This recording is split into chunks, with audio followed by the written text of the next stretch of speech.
Inna lillahi wa inna ilaihi raji'una. Dauda Adamu Abdullahi Kahutu Rarara ya yi hatsarin mota a hanyarsa ta zuwa filin jirgin sama a babban birnin tarayya Abuja. A biyo ma cikin shirin domin jin cikakken labarin a tashar mata ARA Digital.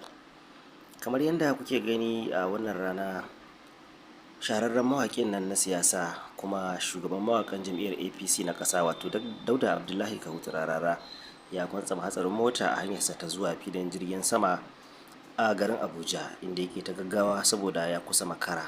Sai dai majiyar ta tabbatar mana da cewa Dauda Adamu Abdullahi Kahutu Rarara din ba samu koda kwarzani a jikinsa ba, sai dai motar ce ta yi lahani bayan ya dawo daga gidan Dr. Abdullahi Umar Ganduje, inda suke ta murna dangane da nasarar da Dr.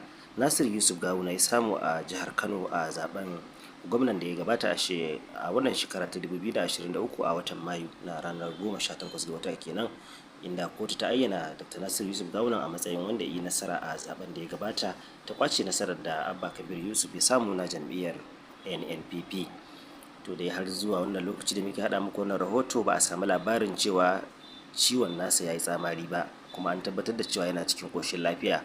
Sai dai ana sanar da masoya da su ci gaba da masa addu'a, Allah kuma ya sake kiyaye gaba, Allah ya kare, Allah ya tsare dukkanin yan uwa musulmi.